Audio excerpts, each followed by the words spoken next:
received notices from their insurance companies that their plans will end at the end of the year. It's a one-year fix. It's up to the insurance companies to take it.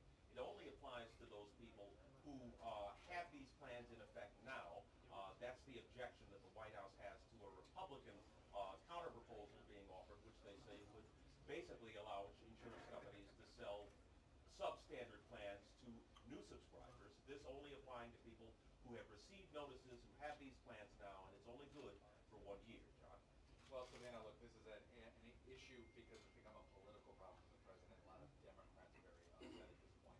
What's not clear is that this appears to be a voluntary fix, where essentially the federal government is saying we're not going to. The folks at HHS say they can do it as an administrative fix, if you will. It's when they believe it's within the discretion of the Center for Medicaid Services to offer this transition. They certainly don't want to put it before Congress. They don't want legislative fix here, and they don't at all want to use the Republican proposal that's likely to be voted on tomorrow. After lawsuits canceled policy, the onus is now going to be on the insurance companies. This is a response not in clear Obamacare. is that of The this president fix, taken because it's he's a under voluntary fix, pressure on the Capitol regulatory, Hill, not from Republicans who always there's no way oppose that this law, actually but from compels Democrats who believe the president. Hello, everybody. Hello. Good morning, everybody. Good afternoon. Today I want to update the American people on our efforts to implement and improve the Affordable Care Act, and I'll take a couple of your questions. But before I do, I just want to say a few words about the tragedy that's unfolded in the Philippines. Over the past few days, I think all of us have been shaken by the images of the devastation wrought by Typhoon Haiyan. It's a heartbreaking reminder of how fragile life is, and among the dead are several Americans. So our prayers are with the Filipino people and with Filipino Americans across our country who are anxious about their family and friends back home. One of our core principles is when friends are in trouble, America helps. As I told President Aquino earlier this week, the United States will continue to offer whatever assistance we can. Our military personnel and USAID team do this better than anybody in the world, and they've been already on the ground working tirelessly to deliver food, water, medicine, shelter, and to help with airlift. Today, the aircraft carrier USS George Washington and other ships arrived to help with search and rescue, as well as supplies, medical care, and logistical support. And more help is on the way.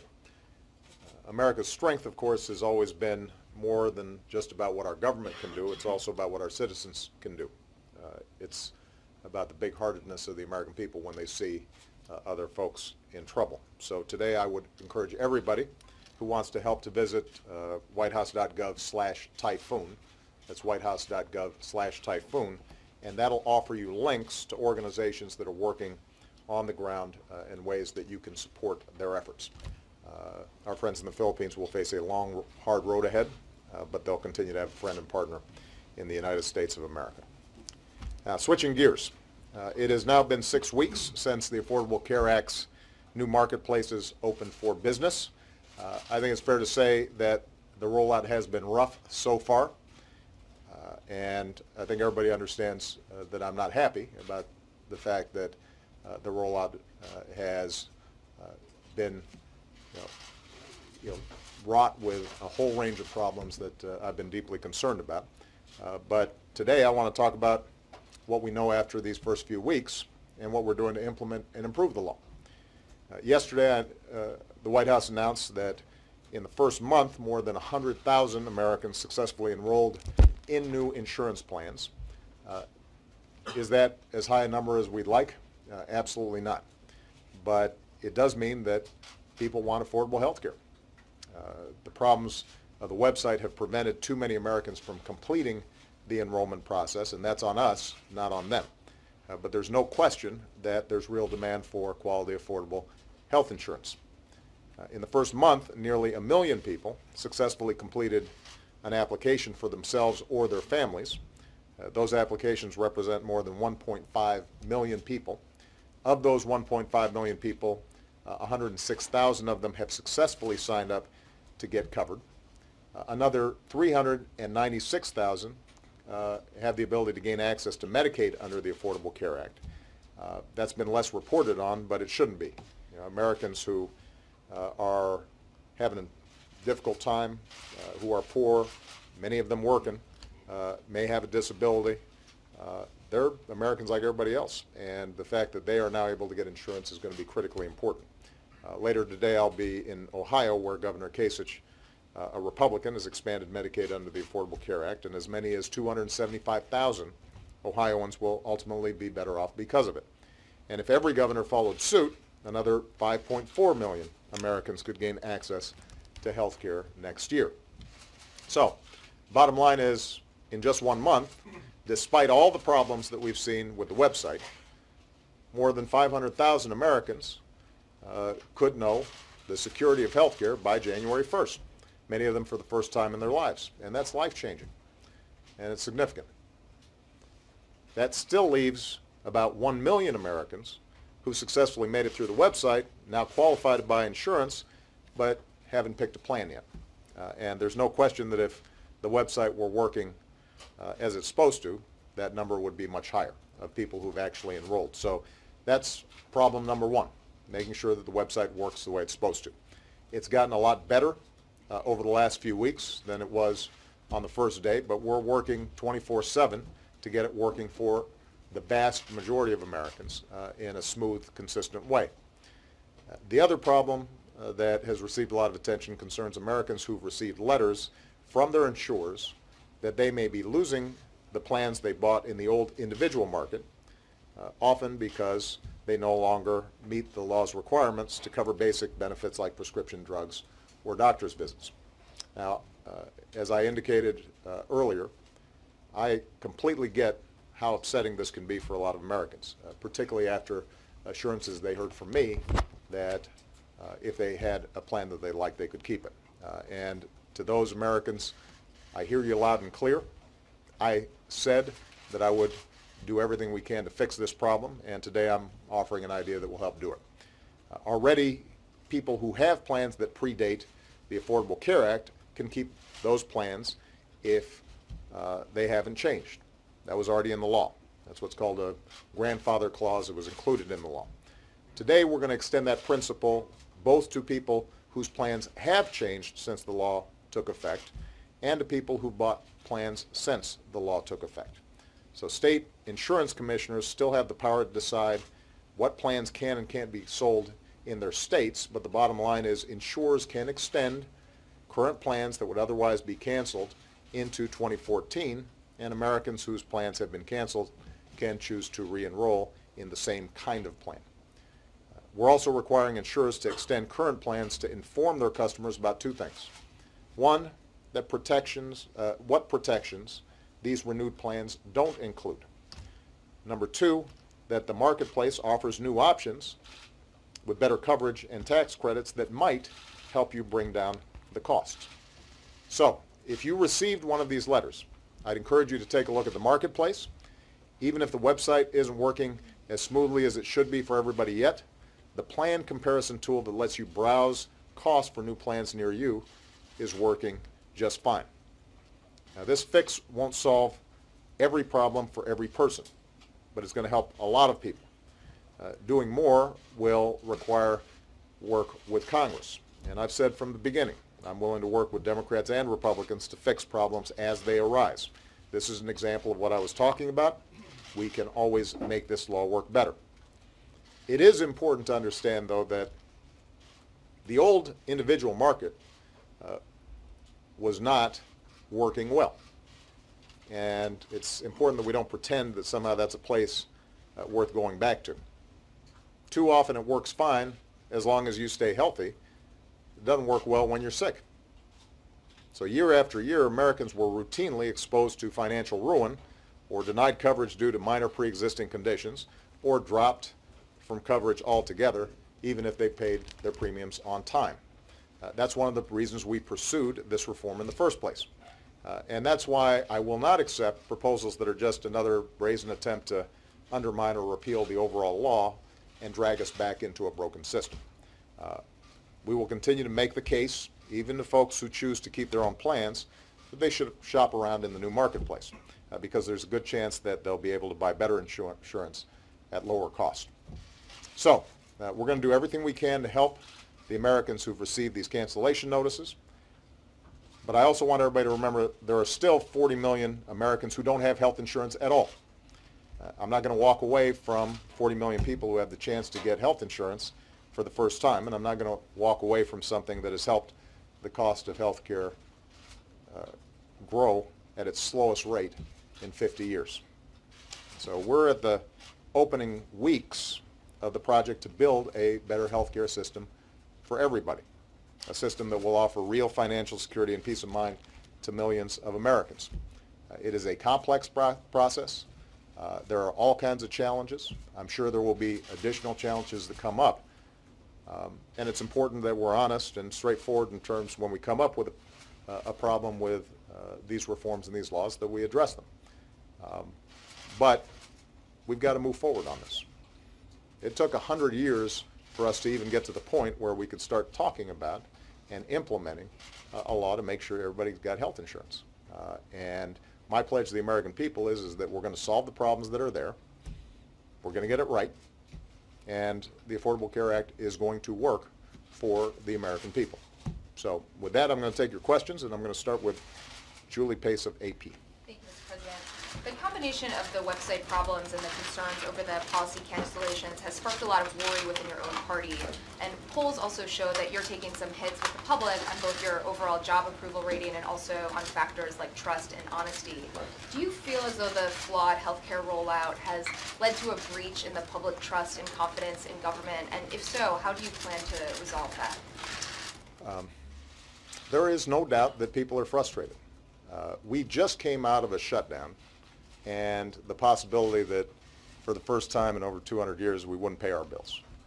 And people breathed a sigh of relief when that finally got done, and the next thing they know is that the president's health care reform can't get the website to work, and that there are these other problems with respect to cancellation notices. And I understand why folks are frustrated. I would be too, because sometimes people look at what's taking place in Washington and they say, not enough is getting done that helps me with my life. And regardless of what Congress does, ultimately I'm the President of the United States, and they expect me to do something about it. So in terms of how I intend to approach it, I'm just going to keep on working as hard as I can around the priorities that the American people care about. And I think it's legitimate for them to expect me to have to win back some credibility on this health care law in particular, and on a whole range of these issues in general. And that's on me. I mean, we fumbled the rollout on this health care law. There are a whole bunch of things about it that are working really well, which people didn't notice, right? Because they weren't controversial. So making sure kids could stay on their parents' plans till they were up through the age of 25, and making sure that seniors got more discounts on their prescription drugs. There were a whole bunch of stuff that we did well over the first 3 years, but we always knew that these marketplaces, creating a place where people can shop and through competition get a better deal for the health insurance that their families need, we always knew that that was going to be complicated and everybody was going to be paying a lot of attention to it. And we should have done a better job getting that right on day one, not on day 28 or on day 40. I am confident that by the time we look back on this next year, that people are going to say, this is working well, and it's helping a lot of people. But my intention in terms of winning back the confidence of the American people is just to work as hard as I can, identify the problems that we've got, make sure that we're fixing them, whether it's a website, whether it is making sure that folks who've got these cancellation notices get help. We're just going to keep on chipping away at this until the job is done. Major Garrett. Thank you, Mr. President. You said while the law was being debated, if you like your plan, you can keep it. You said after the law was implemented or signed, if you like your plan, you can keep it. Americans believed you, sir, when you said that to them over and over. Do you not believe, sir, the American people deserve a deeper, more transparent accountability from you as to why you said that over and over when your own statistic published in the Federal Register alerted your policy staff, and I presume you, to the fact that millions of Americans would in fact probably fall into the very gap you're trying to administratively fix now? That's one question. Second question. You were informed, or several people in this building were informed 2 weeks before the launch of the website that it was failing the most basic tests internally. And yet a decision was made to launch the website on October 1st. Did you, sir, make that test? And if so, did you regret that? Okay, on the website, I was not informed directly that the website would not be working as the way it was supposed to. Had I been informed, I wouldn't be going out saying, boy, this is going to be great. You know, I'm accused of a lot of things, but I don't think I'm stupid enough to go around saying this is going to be like shopping on Amazon or Travelocity a week before the website opens if I thought that it wasn't going to work. So clearly, we and I did not have enough awareness about the problems in the website, even a week into it. The thinking was that these were some glitches that would be fixed with patches, as opposed to some broader systemic problems that took much longer to fix, and we're still working on them. So you know, that doesn't excuse the fact that they just don't work, but I think it's fair to say that no, Garrett Major, we would not have rolled out something knowing very well that it wasn't going to work the way it was supposed to, given all the scrutiny that we knew was going to be on the website. With respect to the pledge I made that if you like your plan, you can keep it. I think, you know, and I've said in interviews that there is no doubt that the way I put that forward unequivocally ended up not being accurate. It was not because of my intention not to deliver on that commitment and that promise. We put a grandfather clause into the law, but it was insufficient. Keep in mind that the individual market accounts for 5% of the population. So when I said you can keep your health care, you know, I'm looking at folks who've got employer-based health care, I'm looking at folks who've got Medicare and Medicaid, and that accounts for the vast majority of Americans. And then for people who don't have any health insurance at all, obviously that didn't apply.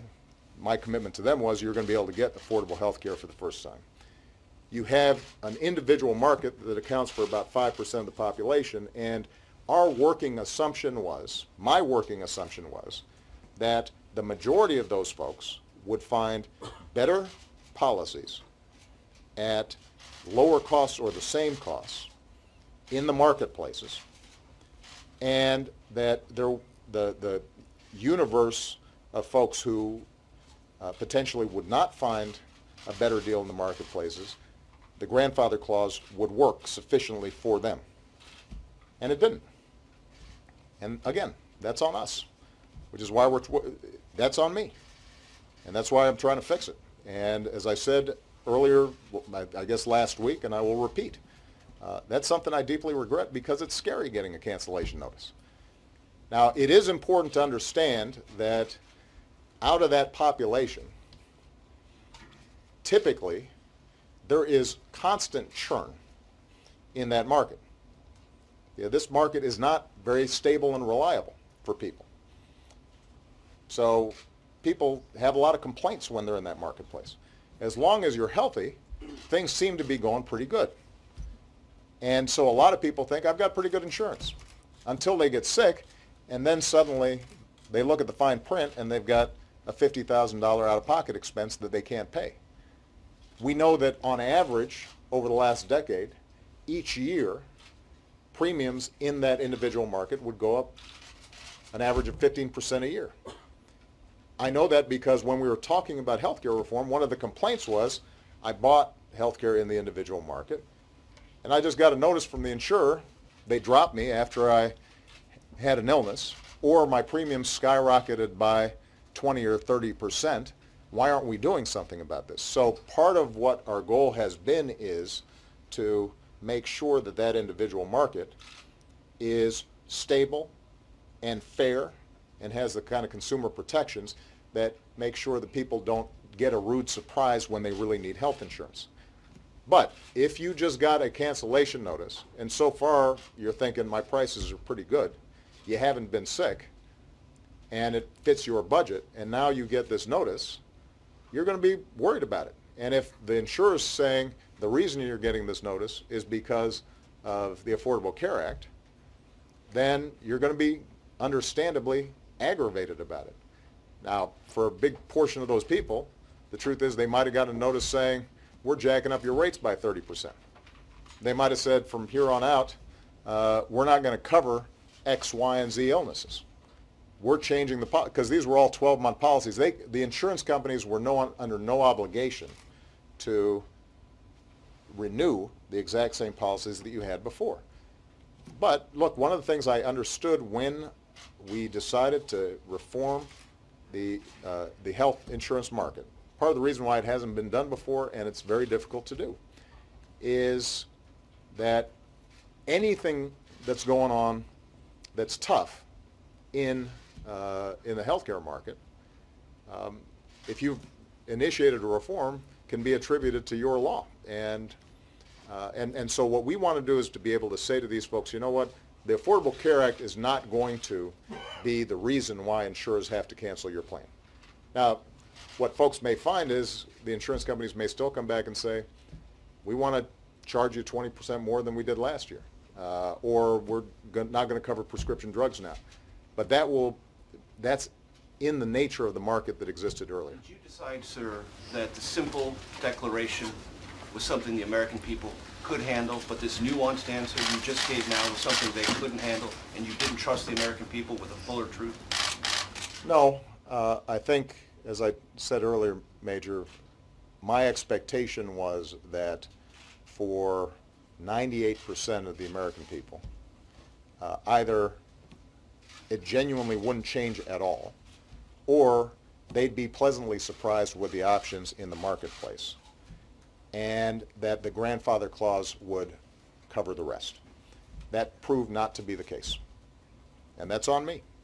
And the American people, those who got cancellation notices, do deserve and have received an apology from me, but they don't want just words. What they want is whether we can make sure that they are in a better place and that we meet that commitment.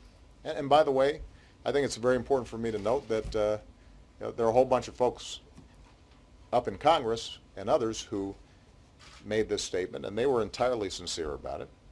And the fact that you've got this this percentage of people who've had this impact, I want them to know that their senator or congressman, they were making representations based on what I told them and what this White House and our administrative staff told them. And so it's not on them, it's on us. But it is something that we intend to fix. Good. Steve Carlson. Do you have reason to believe that Iran would walk away from nuclear talks if Congress draws up new sanctions? And would a diplomatic breakdown at this stage leave you no option but military action?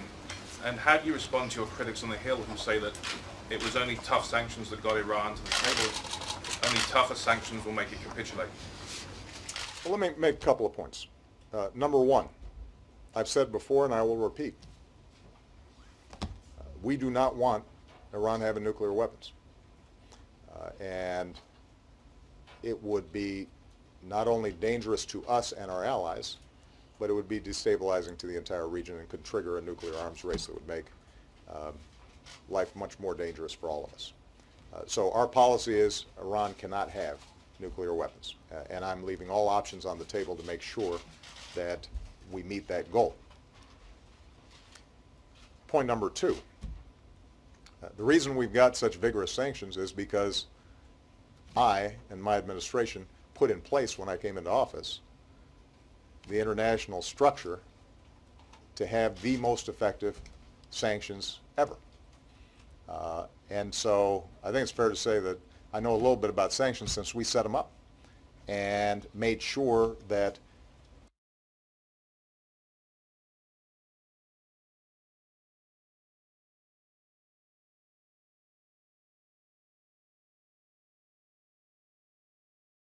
we put in place, and I appreciate all the help, bipartisan help that we received from Congress in making that happen. Iran's economy has been crippled. They had a negative 5% growth rate last year. Their currency plummeted. They're having significant problems in just the day-to-day economy on the ground in Iran. And President Rouhani made a decision that he was prepared to come and have a conversation with the international community about what they could do to solve this problem with us. We've now had a series of conversations, and it has never been realistic that we would resolve the entire problem all at once.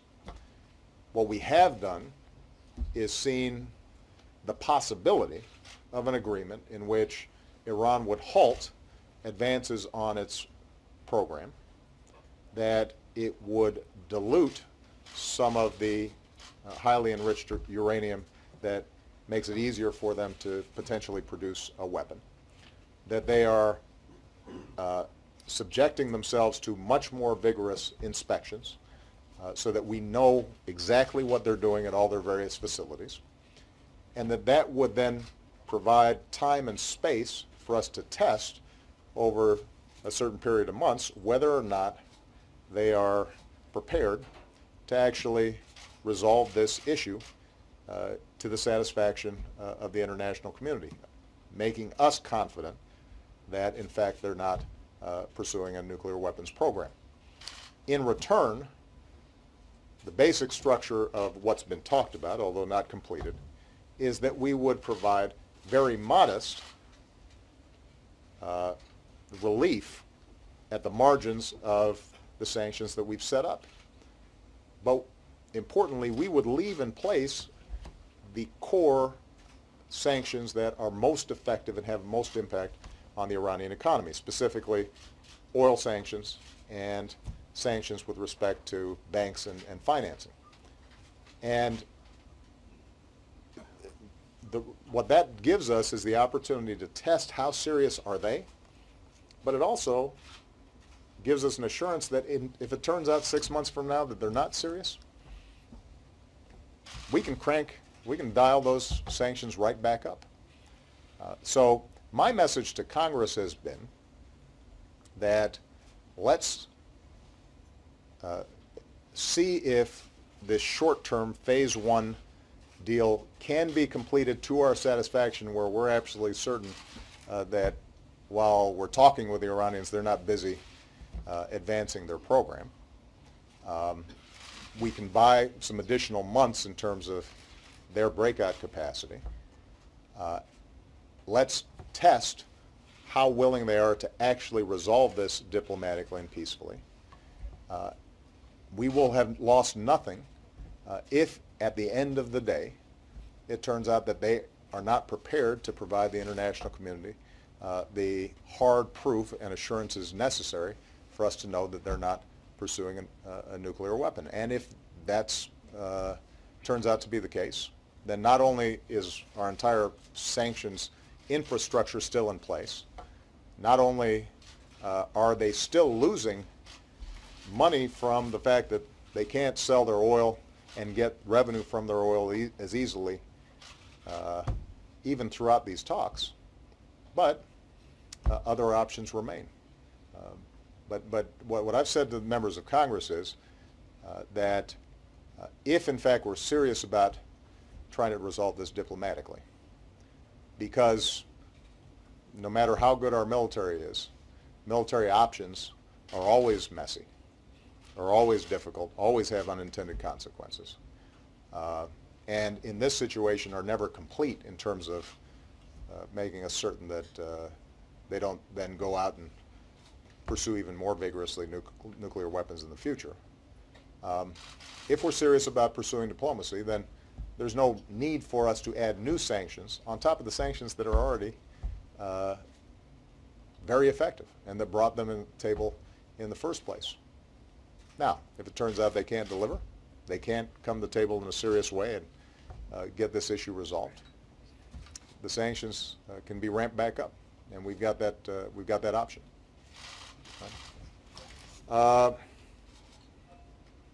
Roger Runningen. Roger's is his birthday, by the way, so that's not the reason you got a question, but I thought it was important to note that. Happy Mr. birthday. President. Back to health care. Can you guarantee for the American people that the healthcare website is going to be fully operational for all people, not just the vast majority, by November 30?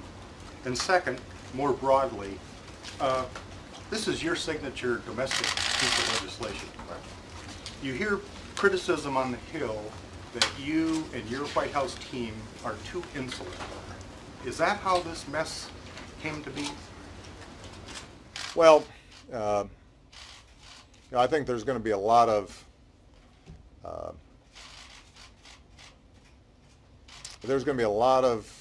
evaluation of how we got to this point, and I assure you that I've been asking a lot of questions about that. The truth is that this is, number one, very complicated. The website itself is doing a lot of stuff. There aren't a lot of websites out there that have to help people compare their possible insurance options, verify income to find out what kind of tax credits they might get, communicate with those insurance companies so that they can purchase, make sure that all of it's verified, right? So there's just a bunch of pieces to it that made it challenging.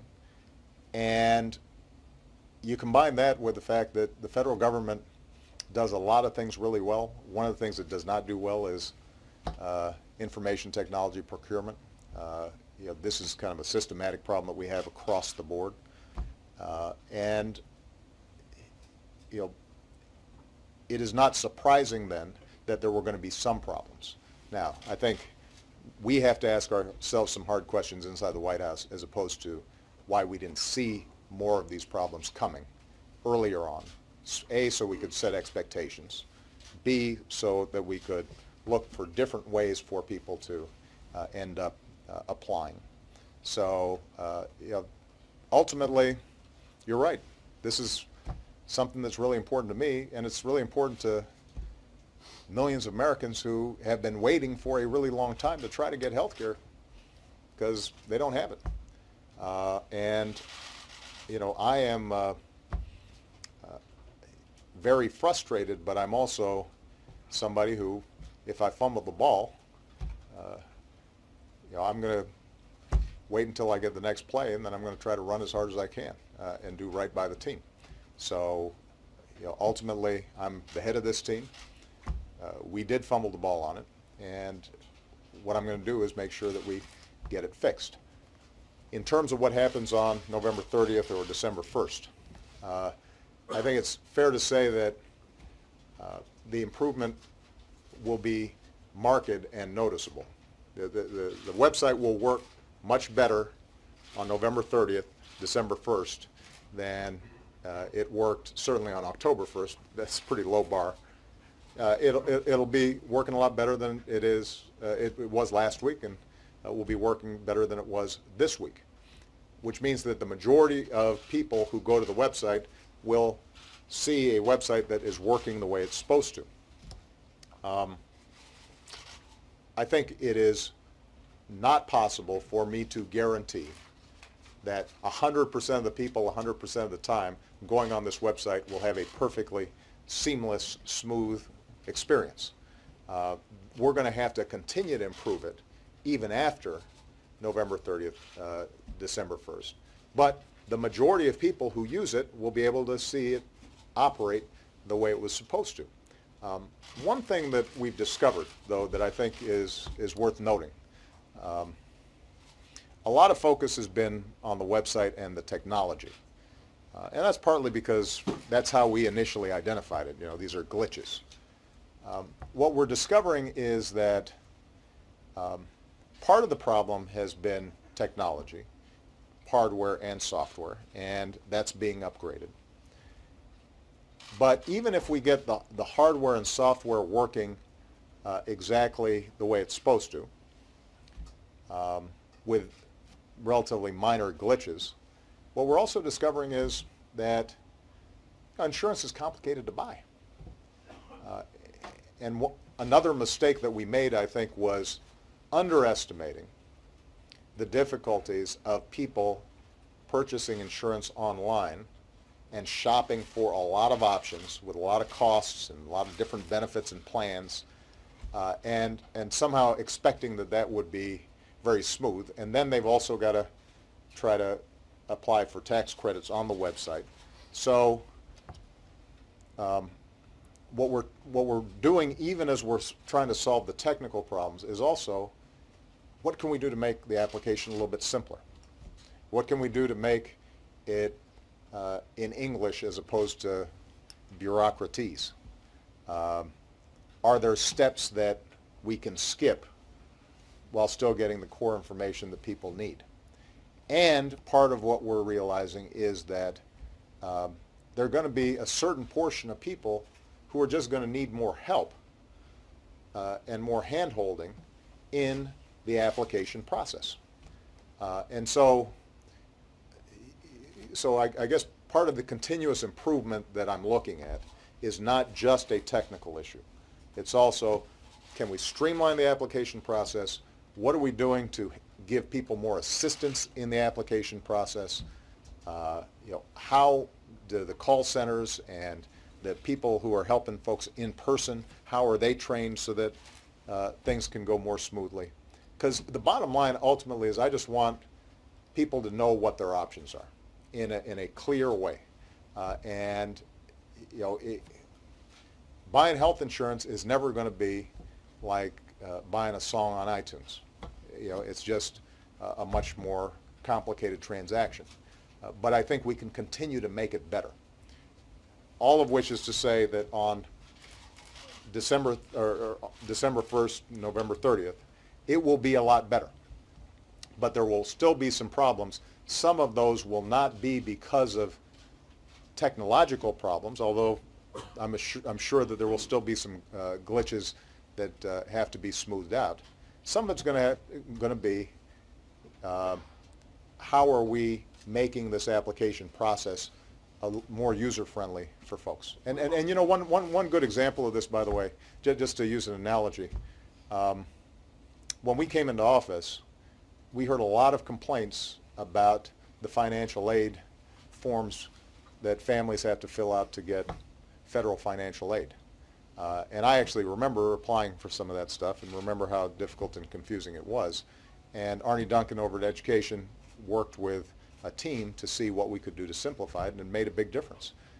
And that's part of the process that we've got to go through. And in fact, if we can get some focus groups and we sit down with actual users and see how well is this working, what would improve it, what part of it didn't you understand, that all I think is part of what we're going to be working on in the weeks ahead. What about the insularity criticism that you hear on the Hill?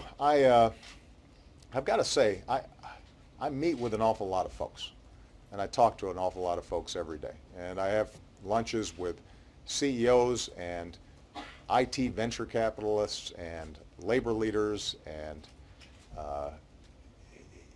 pretty much folks from all walks of life on a whole bunch of topics. And if you looked at my schedule on any given day, we're interacting with a whole lot of people. And I think it's fair to say that we have a pretty good track record of working with folks on technology and IT from our campaign, where both in 2008 and 2012, we did a pretty darn good job on that. So it's not that, the idea that somehow we didn't have access or were interested in people's ideas, I think isn't accurate. What is true is that, as I said before, our IT systems, how we purchase technology in the federal government is cumbersome, complicated, and outdated. And so this isn't a situation where on my campaign I could simply say, who are the best folks out there? Let's get them around a table. Let's figure out what we're doing, and we're just going to continue to improve it and refine it and work on our goals.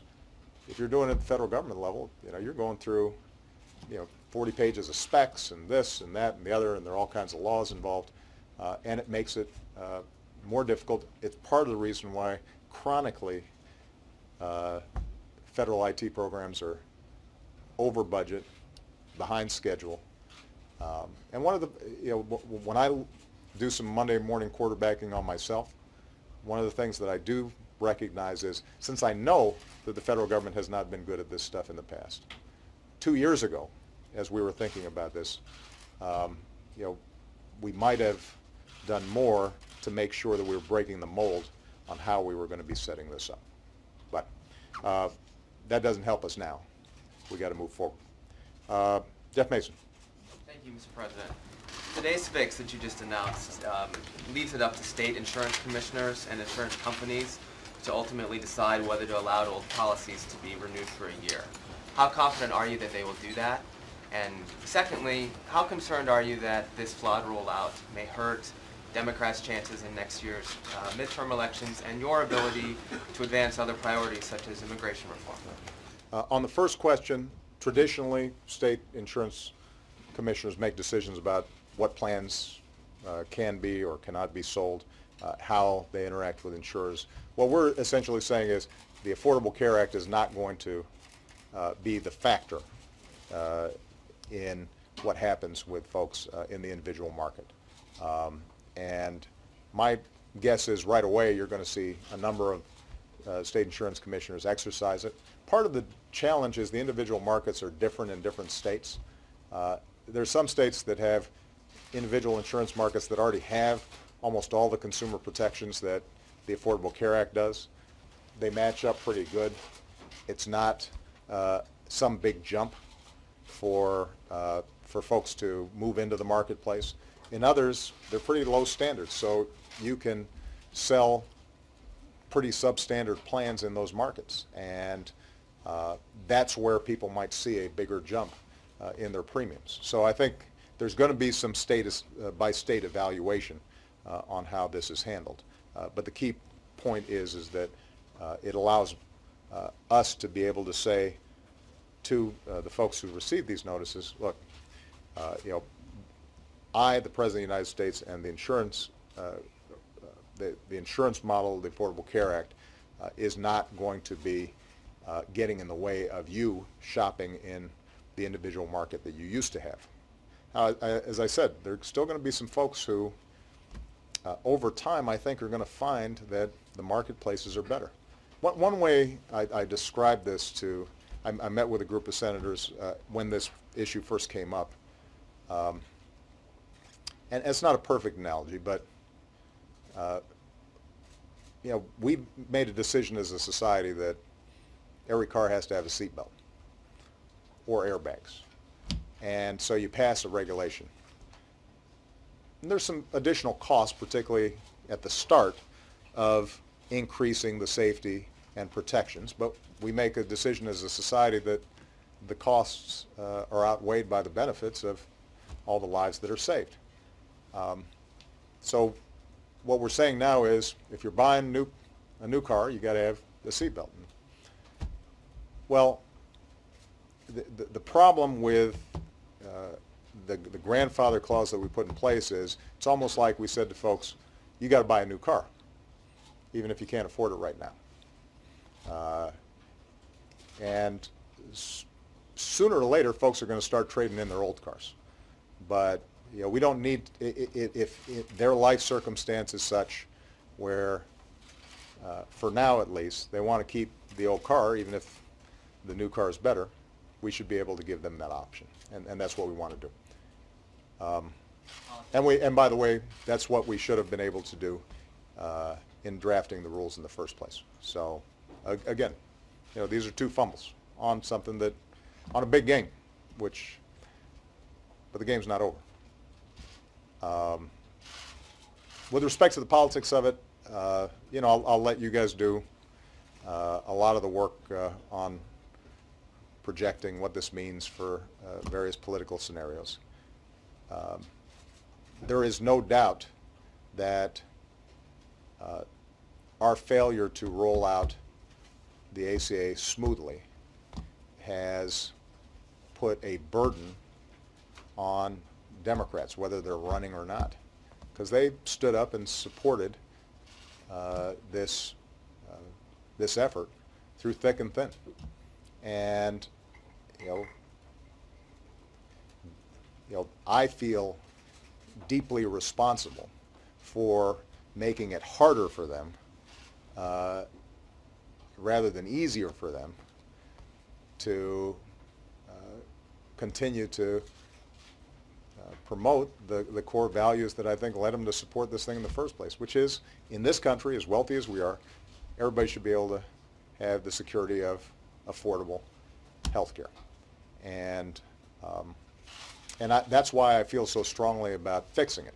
My first and foremost obligation is the American people to make sure that they can get what's there if we can just get the darn website working and smooth this thing out, which is plans that are affordable and allow them to take advantage of tax credits and give them a better deal.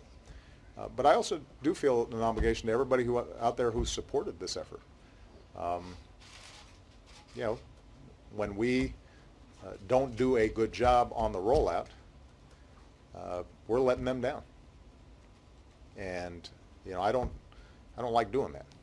So my commitment to them is we're going to just keep on doing better every day until we get it done. And in terms of the impact on me, I think to some extent I addressed it when I talked to Julie. There are going to be ups and downs during the course of my presidency. And I think I said early on when I was running, I am not a perfect man and I will not be a perfect president.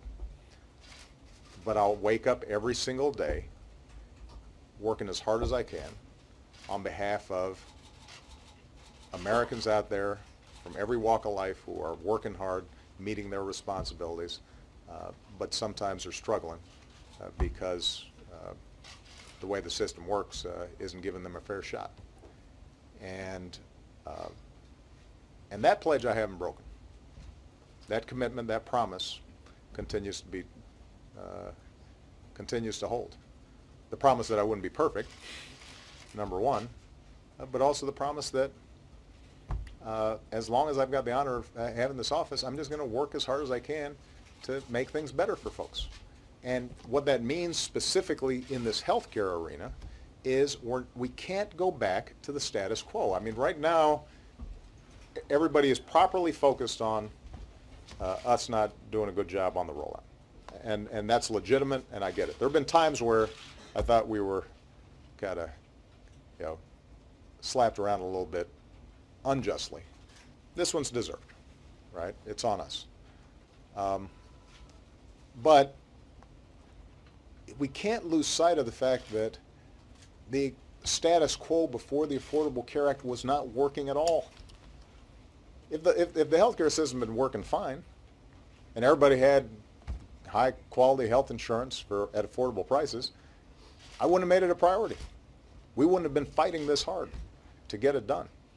Which is why when I see sometimes folks up on Capitol Hill and Republicans in particular who have been suggesting, repeal, let's get rid of this thing, I keep on asking, what is it that you want to do? Are you suggesting that the status quo was working?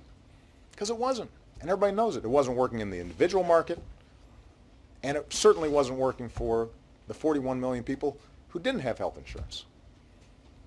And so what we did was we chose a path that was the least disruptive to try to finally make sure that health care is treated in this country like it is in every other advanced country, that it's not some privilege that just a certain portion of people can have, but it's something that everybody has some confidence about. And we didn't go far left and choose an approach that would have been much more disruptive. We didn't adopt some more conservative proposals that would have been much more disruptive. We tried to choose a way that built off the existing system. But it is complicated, it is hard, but I make no apologies for us taking this on, because somebody sooner or later had to do it. I do make apologies for not having executed better over the last several months. Do you think that execution and the flaws in the rollout will affect your ability to do other things, like immigration reform and other policy Well, look, priorities? if it comes to immigration reform, you know, there is no reason for us not to do immigration reform. And we've already got strong bipartisan support for immigration reform out of the Senate. You've got, I met with a number of traditionally very conservative clergy who are deeply committed to immigration reform. We've got the business community entirely behind immigration reform. So you've got a bunch of constituencies that are traditionally much more, have leaned much more heavily towards Republicans who are behind this. So if people are looking for an excuse not to do the right thing on immigration reform, they can always find an excuse. You know, we've run out of time, or, you know, this is hard, or, you know, the list goes on and on. But my working assumption is people should want to do the right thing.